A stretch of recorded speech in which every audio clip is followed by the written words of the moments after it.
ঘটনাটি ঘটেছে আমার বন্ধুর বড় ভাইয়ের সাথে। যেভাবে শুনেছি আমি সেইভাবেই বলার চেষ্টা করছি আপনাদের মাঝে। জীবনে এমন কিছু ঘটনা ঘটে যা মানুষের পক্ষে ভালো থাকা সম্ভব নয়। কিছু কিছু ঘটনা যা মানুষের অনেক কিছু বিশ্বাস করাতে বাধ্য করায়। আমি রাইহান। আমার জীবনের সাথে ঘটে যাওয়া একটি ঘটনা যেটা কিনা আমার জীবনকে বদলে দিয়েছে। আমার বাসা ভোলা, কিন্তু পড়ালেখার কারণে বরিশালেই থাকা হয়। আমি সবেমাত্র এইচএসসি প্রথম বর্ষের ছাত্র।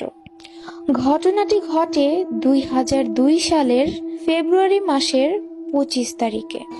হঠাৎ জরুরি কোনো কাজে আমার বাসায় যাওয়ার প্রয়োজন হয়। আমার বাসা ভোলার কোনো একটি গ্রামে।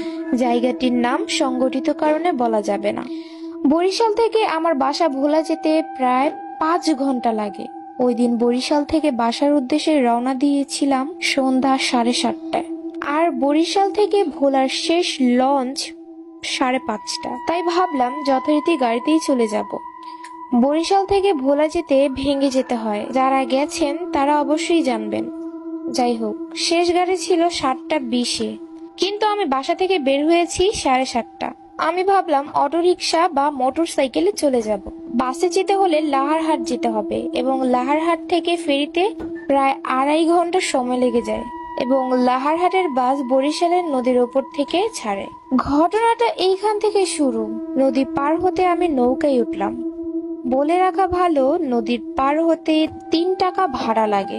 যথারীতি পকেট থেকে 5 টাকা ভাড়া বের করে দিলাম, কিন্তু নৌকার মাঝি বলল, বাবা, আমার নৌকায় ভাড়া লাগবে না। আমি অবাক হয়ে বললাম, কেন চাচা? সবার কাছ থেকে ভাড়া রাখছেন, আমার কাছ থেকে কেন রাখবেন না? তিনি উত্তরে বলল, বাবা, কয়েকদিন আগে তুমি আমার টাকা দিয়ে সাহায্য করেছিলে, আজ তার প্রতিদান দিচ্ছি।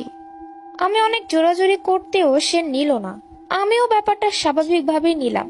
যাই হোক, নদীর ওই পারে চলে আসলাম। আমি নৌকার পেছনে ছিলাম, তাই সবার শেষে আমি নৌকা থেকে নেমেছিলাম। যেই নামতে যাব ঠিক তখনই মাঝি ডাক দিল, রাইহান বাবা, সাবধানে যেও, সবসময় আল্লাহকে স্মরণ কইরো।